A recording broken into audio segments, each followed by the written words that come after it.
Hey guys, my name is Shayla. Welcome to my channel. If this is your first time here, we talk about motherhood, we talk about pregnancy, we're doing things positive. There's enough negativity about motherhood. We put a positive spin on it here. Is it hard? Yes. Do we want to just be stuck in how hard it is? No, we want to enjoy it. So all of my content is around enjoying motherhood and embracing that it is really hard. I created this thought prompt flip book for positive mindset. So what do I want to teach my children by example? What matters most in my life? Sometimes you just need a little perspective shift. I also have a mindset guide. If you are having a tough time in motherhood and you just need a little bit of help, a couple of good nuggets for a mindset shift, the mindset guide will be amazing for you. It is everything that I've been doing the past few years to just put myself in a positive mindset. Go to heyshayla.com/shop and you can find both of those things. I have a 4.5-year-old, a 2.5-year-old, and a 4-month-old. Today, I'm going to go over some of my book recommendations. I've gotten requested this video. I don't want to pretend like I'm a bookworm because I've never really thought of myself as a bookworm, but since becoming a mother, I remember when my sister was pregnant with her first 8 years ago, and I was like, are you gonna read any parenting books? And she was like, no. And I was like, what? I feel like when I become a parent, I'm gonna read all the parenting books. That's what I've done. So I've made a list of all of them, and they're in categories. Before you get pregnant, books to read while you're pregnant, books to read while your kids are 0 to 18 months, and then things 18 plus. And I have a 4-year-old, so that's as far as we're going here. So if you have a teenager, this is probably not the book list for you. But if you are a new parent or you're just looking at gentle parenting, intuitive parenting, these books are for you. Also comment below with your favorite parenting book and why. This is what I need. I don't just want someone to be like, here, this book. What about it? What am I going to get out of it when I read it? What did you like about it? Is it going to align with what I'm looking for? So I'm going to give you a little bit of a summary of each of these, but there's a lot, so we're going to go pretty quickly. Don't let me fool you. I have not read all of these books. I have listened to a lot of them. When you listen to this, if your kids go to school, on the way to daycare, on the way home from daycare, and running any errands, I started doing it when I put my baby down. I'll just put a little AirPod in, listen to the book while I'm putting them down. I'm learning instead of scrolling, and I love it. I also bought a Kindle because I wanted to read instead of scroll, and it does that for me. It's taken a little bit to make it a habit, but now it just sits next to where I nurse, and so I grab it, read a little bit, done, and it's so good. Before you get pregnant, taking charge of your fertility is so fascinating. I think every preteen should have to read this book. I think it's a college textbook, honestly, because it's massive, but it's just if you want to nerd out about your cycle, not how to work with your cycle, but how your cycle works and how your reproductive stuff works. I remember learning, fun fact, are you ready? When men get cold, their testes go up. When they're hot, they go down. Why?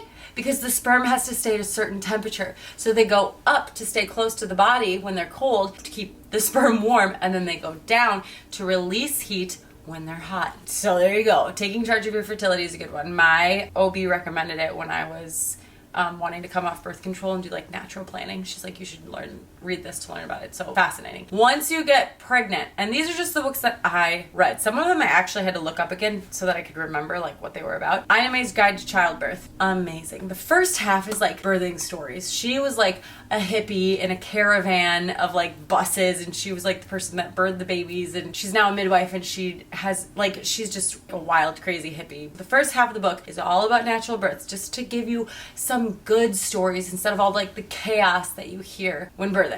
The second half is the meat and potatoes. It explains how the uterus pushes the baby out and your cervix opens. And if your cervix is scared of where you are, it's going to stay tight. Your uterus is still going to push the baby out, and that's where the pain is coming from. So if you can relax, the cervix will open, your body will push out the baby. Obviously, your baby can be stuck in different positions or whatever. That's a good one, just again for you to understand how your body works during labor so that you can trust it. Another one was Headspace Guide to a Mindful Pregnancy. There's an app called Headspace. It has a ton of meditation. This was written by the guy who does that, and he acknowledges in the book a lot. I'm a man. I don't even know if I should be writing this book, but it's very helpful from a mindset perspective. So if you're into the mindset stuff or meditation and you're pregnant, that would be a good book for you. There's also Ina May's Guide to Breastfeeding. I've never read it. I'd be very curious to read it, but I'm breastfeeding my third baby, so mostly just be I'd be curious to know what's in it. I'm sure I could learn some things, but I don't need it necessarily. The First 40 Days. That is a great one. That one talks about how the first 40 days after you give birth, you need to do nothing, and the foods that you need to eat to nourish your new body. It talks about how your body has all this warmth when it's pregnant. The baby comes out, and then it's cold, and so you need to only eat warming foods like soups and teas, and it gives you a bunch of recipes too. And I followed this really closely with my second, and it was amazing. The Nurture Revolution is a good one to read while you're pregnant because it is the opposite of what our culture tells us. She basically says, when your baby cries, go to your baby, nurse your baby to sleep. Be there whenever your baby needs them. The first 3 years are so important. A lot of us have this instinct of like, I need to go to my baby when she cries. I need to be there with her. It's working to breastfeed them to sleep. Like, why am I supposed to be having my baby do all these independent things when this is what feels right? This book will validate the SHIT out of those feelings and just tell you how important they are and how important it is to do. Don't get me wrong, it is a hard choice. To be that attentive and nurturing, it takes a lot. But once you know how important it is, that's really the only option that you give yourself. And then this one's controversial, but the vaccine-friendly plan, which is a delayed vaccine schedule by Dr. Paul. He recently just came out with a Vax Facts book. I have not read yet, but I plan on reading. My sister's reading it. She says basically it's like more of in support of not vaccinating. So do with that what you may, but if you're looking for like a delayed schedule or a non-vaccinated schedule and like some stuff to read about, those are two good options. I have a whole video on the vaccine-friendly plan and like the delayed schedule if you'd like to watch that video. Then from 0 to 18 months, Montessori from the start. This one, like all of these books, right? There's gonna be some conflicting stuff in all of these books. What I want when you're reading these books is to decide, I like that, I'm gonna leave that. I'm gonna take that, I'm gonna leave that. I don't expect you to be a purist on any of these books. Like the Montessori one was like, you need to sit down and eat with your kids. Otherwise you are showing them that, I don't remember what it said, but I just remember being kind of like, yeah, I agree that we should sit down and eat with our kids, but I'm also not like ruining them if I don't eat every meal with them. It was very aggressive with it. It gives you good examples of how to incorporate Montessori in like your whole life. So Barefoot and Balanced, that's written by an OT. It gets you in the mindset of like getting your kids active, like why it's important to get active, how we're not being active anymore, what that's causing for kids, ways to incorporate it. She talks about like just having a curtain in the backyard and just letting them go and make a whatever they want, just like let them have imaginative play. So it helps you to be like, okay, I can let my kids go and do their thing. Obviously 0 to 18 months is a little bit early for some of that stuff, but it'll just get you in the right mindset of like, okay, we're gonna be active. There's a lot of ways to do that. Why is this important? And like moving forward. The other one is No Such Thing as Bad Weather. This one is so good for just getting outside. The right mindset to get outside. If you live in a cold place like I do, maybe you need to learn, you need 3 layers. 1, a merino wool base layer. Are they expensive? Yes. Do they last multiple seasons? Yes. Do they get you outside more? Yes. So for me, it was an investment to do what I wanted to do. I knew I wanted to get outside, and this merino wool base layer helped me to do that because I was like, okay, we're warm. I'm warm. I got myself one. I work with Explore, and Hey Shayla will give you a discount on an order with them. I ordered the 0 to 24 for my 4-month-old, and that's what he wears. They're a little loose. They should be tight to like really make them warm, but I'm usually wearing him, so he's fine. That now should fit him for like the first 2 years, right? They usually can go up and down a size. So I feel like if you size up, it should last them like 3 years. Make the investment for your kids and for yourself. But anyway, No Such Thing as Bad Weather is awesome because she really gets in your head like, just get outside. It's so good for everybody. Go, get outside.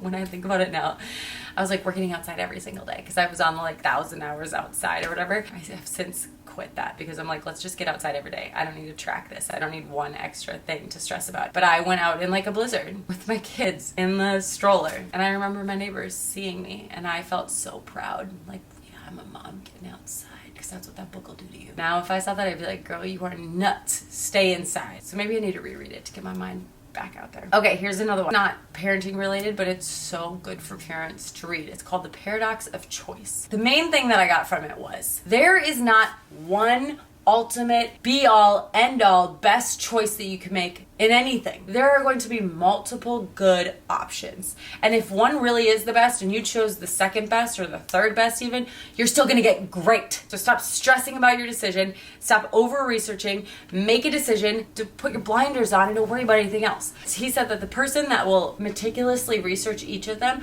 will actually like their choice less because they know all the options and because they're second guessing and thinking maybe they should have chose the other one or or the person who's like, I see all three options, that one looks the best, and just goes with it, has less stress about it. And I feel like this is so important with parenthood because we have to make 1,000 freaking decisions. And of course we want to research them all to the nth degree so that we know that we are making the right decision. No, read this book so that you can just chill out, know that you're making a good enough decision and that you're going to be okay. Highly recommend. Okay, so before I get started on the 18 plus list, we're going to talk about the sponsor, which is Hiya. Hiya is a multivitamin for 2 years old and plus. I was giving them like an a la carte of a bunch of different vitamins like zinc, vitamin C, and different things to support their immune system. And then I looked at the label and it's all in here. So I like them because they look like this. So they're not gummies. There's no added sugar, which is awesome. And then they come in monthly refillable and you just put them in your bottle, so it's less waste. Every time I make these ads, I like hesitate to say it, but we are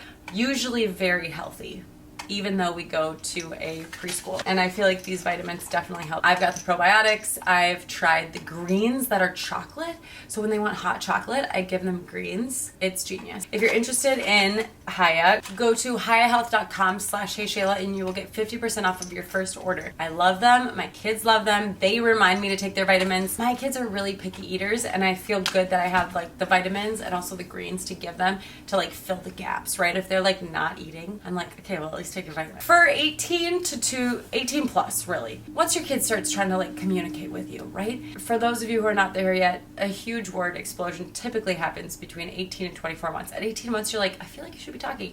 And then all of a sudden, like in the next 6 months, it's like next level parenting because now they can argue with you, right? There's 4 books that I'm going to recommend that I love. Book number 1 is Hunt, Gather, Parent. Hunt, Gather, Parent is amazing because she goes all over the world to different places to see how they parent. What this taught me was people do it differently and it's fine. And a lot of the other cultures do not revolve their whole world around their kids. I'm guilty of this still, and I'm not sorry for it all the time. I want my kids to feel like I am involved in their lives and that I'm creating things for you, but it can also be really, really exhausting. So if you want to maintain a level of parenting that you're enjoying, that you're not feeling completely depleted from every day, learning how to coexist with your kids is crucial. So if you're like, I feel like all I'm doing is playing with my kids, I'm not getting my laundry done, I'm not getting my dishes done, I'm not getting dinner cooked, like how are people doing this? You need to read this book because it tells you, go cook dinner. And when your kid wants to come help, involve them. Let them help. Slow down. Let them help you. Eventually they'll get bored and then they'll go do something else. Don't just like pacify them with like, here's TV, I'm gonna go make dinner. Involve them in the process. And you're gonna have to clean up and you're gonna have to fix things. But guess what? They're gonna get better. They're gonna learn like the responsibilities of the family. So you don't pick up all their toys once they've gone to sleep. Hey guys, we're gonna pick up your toys quickly before we go on to the next activity. Just the book talks about just coexisting with your kids in a loving way where they like want to be involved and you're involving them. It was just really a good book for learning how to coexist with your children instead of just like being the parent that's constantly creating the entertainment for your kids. The Child Whisperer. This one, her whole thing is she gives you 4 different personality types and how to best like support each of them. So I listened to the summary of each 4 and I go, okay, I think that one's my first kid. And then I jump to that chapter and listen to it. My first needs play. My second needs connection. She needs to like lock in with you, know that we're all good here. And it just like kind of tells you how to support each personality the best. And I've loved it. Was excited to read it when my second started to get her personality and I could like figure out which one she was and go to that chapter and just figure out how to best support her. And then sometimes I go back and I'm like, okay, which one were you again? And I go listen to the chapter and I do it all again. The next one is Good Inside. This one I think is my number 1 recommendation for books because it tells you that kids are good. Babies are good. They are just having a tough time. And their examples are not just for kids. Like I use them with Seth. She's like, let's say you are at work all day, got a bad report, you dropped your lunch and it went all over the floor, and then you were in traffic and whatever, had a tough time driving home. So you're kind of like at your max capacity and you get home and your husband's like, he just said something that sets you off and you're like, why? This day is the worst. How come you can't just be nice to me? Da, da, da, da, da, da. His response can either be, whoa, you need to tone it down. Like that is way too aggressive of a response. What is wrong with you? Or it could be, whoa, what is going on? Do you want to talk about something? Like when I heard her say these things, because I was listening to it, I almost cried. I was like, oh my gosh. That would be so much more of an understanding response. So her point is, your kids are at school, they have all these experiences, and finally at home where they're safe, if they get another one, they might have a huge explosion. And if you're like, go to your room, that's not gonna help anything. If you're like, oh my gosh, are you having a tough day? Like, do you want to talk about something? The book's just full of really, really good nuggets. It starts with the premise that they're good and that they're not trying to do bad things. And if your kid and you are not getting along and you just keep butting heads, it's not a discipline issue, it's a connection issue. You need to work on getting more connected. And it's not just one effort, it's like over 2 weeks of connecting really hard, you could change your relationship. And as parents, it's our responsibility. Okay, and then the last one is how to talk so little kids listen. Also, so amazing. It's a little bit of an overwhelm because there's so many examples, but I just was like, I probably wouldn't do that. Well, I like that one. That probably wouldn't work with my kid. Ooh, that one will. And it's amazing. She just gives you all these examples for how to like, hey, can you put your shoes on? No, you can't. Okay, what'd you say you missed your shoe? You want to eat her foot? What?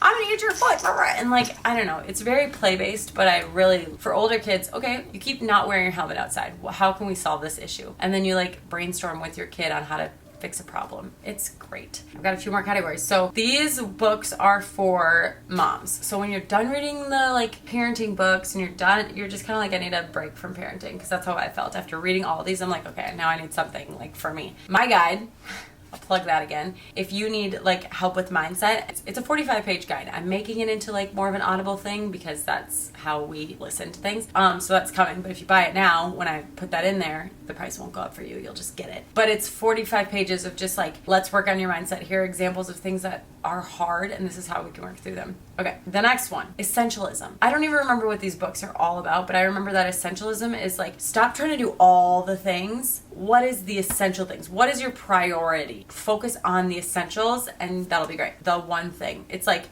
pick the one thing this quarter, if you're working, that you're gonna focus on.